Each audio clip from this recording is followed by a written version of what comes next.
छात्रों सुप्रभात। आज आपका +1 की ऑनलाइन एजुकेशन की इकोनॉमिक्स की कक्षा में आप सभी विद्यार्थियों का और अर्थशास्त्रियों का बहुत बहुत अभिनंदन है। प्यारे छात्रों, इस कड़ी में हम पढ़ रहे थे आंकड़ों का प्रस्तुतिकरण। आंकड़ों के प्रस्तुतिकरण में हमारा वर्गीकरण और एक सारणी के बारे में बात आई हुई थी कि सारणी कैसे बनाए, एक अच्छी सारणी कैसी बनाए। हमने इसके बारे में चर्चा की और आज हम एक सारणी संरचना के बारे में आपके सुझाव या एक अच्छी सारणी में क्या क्या विशेषता होनी चाहिए, इन बातों की हम चर्चा करेंगे। तो आज हम चलते हैं आपके साथ सारणी की संरचना के संबंध में। एक सारणी संरचना के संबंध में एक अच्छी सारणी की विशेषताएं कि एक अच्छी सारणी क्या विशेषताएं हैं, क्या विशेषताएं होनी चाहिए, इसके बारे में हम आज अध्ययन करेंगे। सबसे पहला नंबर 1 शीर्षक। एक अच्छी सारणी वही होती है जिसका हम सारणी के अनुकूल उसका शीर्षक हो। छात्रों की संख्या है तो ऊपर छात्रों की संख्या शीर्षक लिखना चाहिए। यदि संख्या डॉक्टरों की और छात्रों की संख्या लिख रहे हैं तो आपकी सारणी सही नहीं है, उचित नहीं है।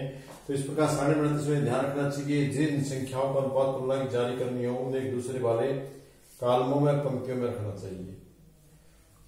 शीर्षक के बाद यदि आपने शीर्षक सही ढंग से रख लिया, सबसे पहला काम तो यही आपका। दूसरा आपका काम आता तो उसकी विशेषता है तुलना।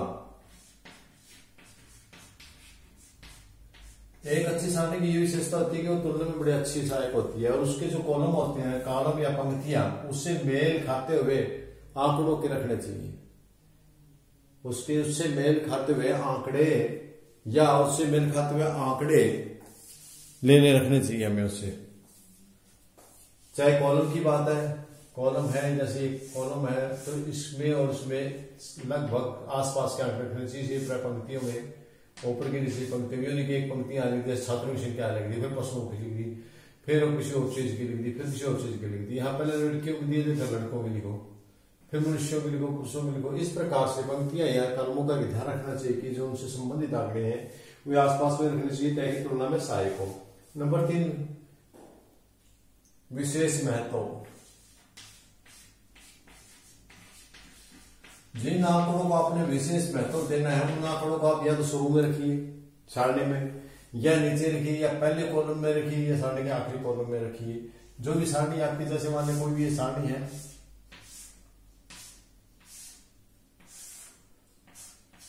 तो ये सब सारणी की सबसे पहली लाइन ये है, इसमें रखिए, या इसमें रखिए, या इसमें रखिए, या लास्ट कॉलम रखिए। यानी कहने का मतलब ये है कि जो विशेष दर्जा दिया जाना चाहिए, विशेष महत्व दिया जाना चाहिए सारणी में, उन तथ्यों को जिनको हमने कोई खास दर्शाना है तो उनको खास पंक्तियों में रखिए। तीसरा आदर्शकार। चौथा हमारा आदर्शकार।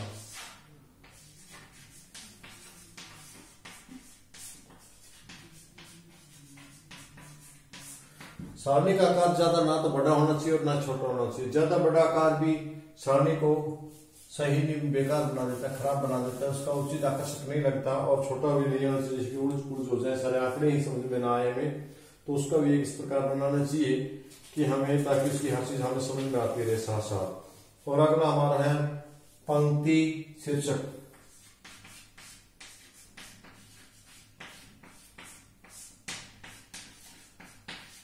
यदि हमारी सारणी बड़ी है और पंक्ति वाइज हम उसमें कुछ लिख रहे हैं तो पंक्ति का शीर्षक भी देना चाहिए, क्योंकि पंक्तियां बहुत लंबी हो और बाई और पंक्तियों के अनुशीर्षक दिए जाते हैं। जो भी बाई और से शुरू करेंगे हम तो दाईं ओर जाएंगे बढ़ते बढ़ते। जैसे पहली लाइन है यहाँ, इस पंक्ति का, ये पंक्ति है, इस पंक्ति का यहाँ शीर्षक लिखिए, क्रम संख्या है, छात्र है,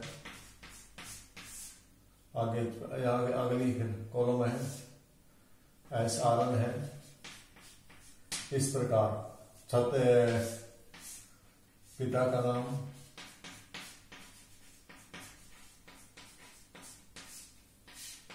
इस प्रकार जो कॉलम बढ़ते जाएंगे, ये पंक्तियां बढ़ती जाएंगी, ये पंक्ति इस पंक्ति का ये हो गया, इस पंक्ति का ये हो गया, इस पंक्ति का ये हो गया और इसी कॉलम का ये हो गया। इस प्रकार इसी साइड में भी करने हैं तो आपने लिखते जाओ।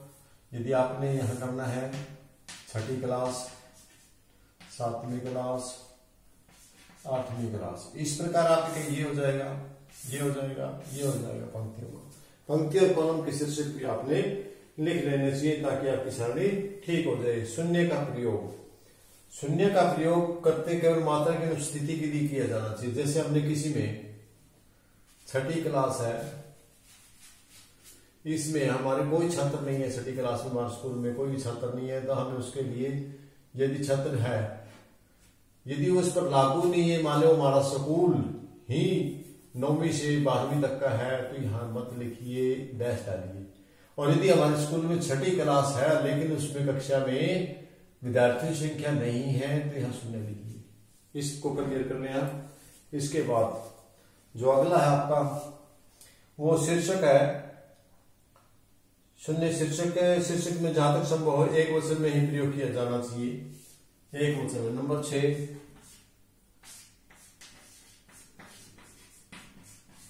शीर्षक एक वचन। जैसे कि हमने यहां लिखना छात्रों की संख्या नहीं लिखना, छात्र संख्या लिखना। हमने जो हमारा शीर्षक है ये एक वचन में होना चाहिए। छात्रों की संख्या नहीं लिखना हमने।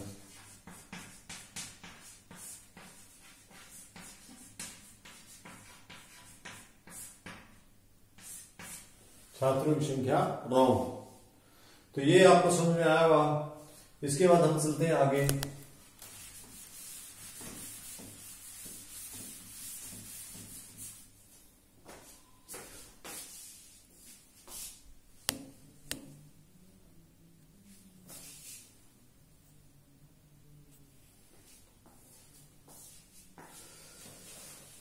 नंबर 8, संक्षिप्त शब्द।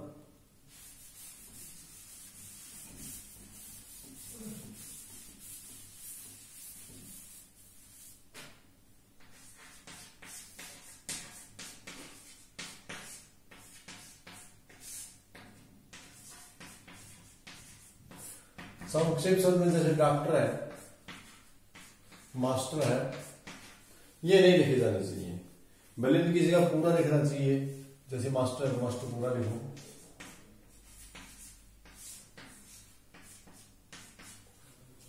तो आपको समझ में आया होगा कि हमें इसमें छोटे शब्द नहीं लिखने बल्कि बड़े लिखने हैं, ध्यान रखना आपने। दूसरा, टिप्पणी। सारणी की आवश्यकता हो तो टिप्पणी दी जानी चाहिए, परंतु टिप्पणी को सारणी के आंकड़ों में संबंधित करने के लिए अंकों के स्थान पर चिन्हों का प्रयोग किया जाना चाहिए। यहां जैसे हमने यदि जरूरत पड़ती है, नंबर 9, टिप्पणी, इसको हम नोट भी कह देते हैं, नोट। नोट देना तो यहाँ स्टार लगा दीजिए। यदि मान लिया हमारे आंकड़े हैं और आंकड़ों पूरे नहीं है तो नीचे हमने किसी उसके बारे में विशेष खास बात बतानी है, तो नीचे जो सारणी बनेगी, सारणी के नीचे हम नोट दे के लिख सकते हैं, नोट इसमें ये चीज शामिल नहीं है या इसमें ये शामिल है। तो इसके बाद आपका अगला आता है इकाइयां। नंबर 10, इकाइयां।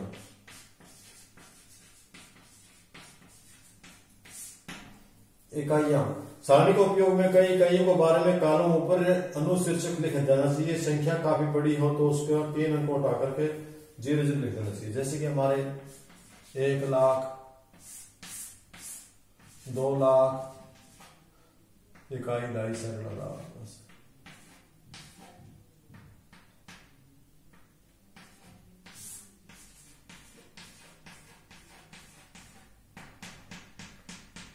ये आपके आंकड़े हैं।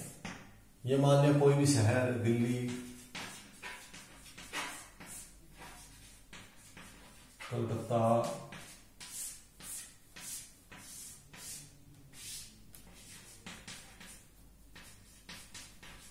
बंगलोर, ये है मान लिया। तो इसमें हमने बार बार 3000 लिखने की बजाय 2000 की बजाय हम इसको इसका प्रकार लिख देने को 1 2 3 लिख दें, 1 2 3। और हम नीचे लिख देंगे इकाइयां की, जो इकाइयां हैं, जो हमारे अंक इकाइयां, अंक है, ये अंक हमारी इकाइयां है वो 3 में है, यानी नीचे दे दिया ऊपर दे दिया। जो अंक है वो 3 जीरो में है, यानी कि 5 जीरो में, सॉरी, लाख है, इकाई, ढाई, सैकड़ा, हजार, 10,000, लाख, या लिख दे लाख में है। तो इस प्रकार इकाइयों की संख्या यदि ज्यादा लंबी चौड़ी हो तो हम उसको शॉर्ट करके भी लिख सकते हैं, उनको कम अंकों में लिख सकते हैं, लेकिन उन 3 अक्षरों को हमें सारणी में उपयोग की इकाइयों के बारे में कॉलम के ऊपर लिखना पड़ेगा। यहाँ पहले कॉलम में लिख दे सकते हैं हम, इकाई, ढाई, सैकड़ा, हजार, 10,000, इकाई, ढाई, सैकड़ा, हजार, 10,000, लाख। इसको हम इस प्रकार लिख सकते हैं कि हम कहीं इकाई सैकड़ों में बार बार लिखने की बजाय एक बार लिख दिया, तो इस प्रकार भी आप लिख सकते हैं। इसके बाद नंबर 11, योग। सारणियों का, सभी सारणियों का अपना अपना योग कर लेना चाहिए, फिर ग्रांड टोटल एक जी टोटल हो जाना चाहिए नीचे, और एक ग्रांड टोटल। पहले हम इसका टोटल करेंगे, जो भी अलग अलग पंक्तियों का अलग अलग टोटल, फिर सभी पंक्तियों का इकट्ठा टोटल। 4 पंक्तियां ऊपर से आ रही हैं, तो इस पंक्ति, इस पंक्ति, इस पंक्ति, इस पंक्ति, इस पंक्ति का टोटल, इस पंक्ति का टोटल, इस पंक्ति का टोटल, इस पंक्ति का टोटल, फिर नीचे यहाँ जी टोटल, यहाँ सारा जी टोटल आ जाएगा। यहाँ इनके इधर से भी जोड़, इधर से भी जोड़, इधर से भी जोड़। जैसे कि हम एक सारणी है, हम वर्ष भर की सैलरी स्टेटमेंट भरते हैं, तो सैलरी स्टेटमेंट पे हम भरते हैं इसी प्रकार सारणी पूरी की पूरी, जिसमें हम खाने लगे होते हैं, इधर से भी भरते हैं, इधर से भी टोटल होता है और ऊपर से नीचे टोटल होता है, इधर का टोटल इधर का टोटल बराबर होता है। ये इसकी जांच के लिए, पड़ताल के लिए होता है। तो इसमें हमारा जो आज का ये पॉइंट था वो क्या था कि योग ठीक होना चाहिए।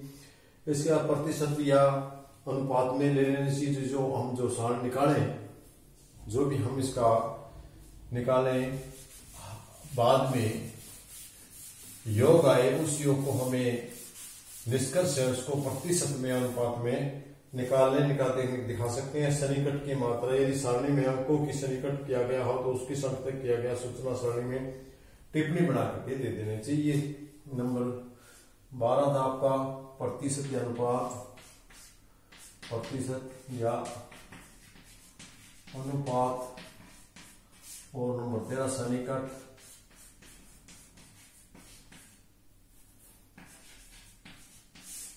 और नंबर सारणी स्रोत।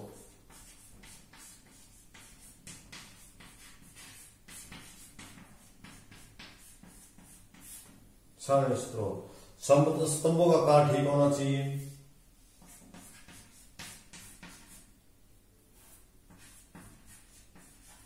स्तंभों का आकार, पंक्तियां और कॉलमों का आकार से ढंग से बनाना चाहिए, उनके हमारे अंकों के अनुसार बनाना चाहिए, जितनी आवश्यकता उतना बना लेना चाहिए, ना बड़ा होना चाहिए ना छोटा होना चाहिए।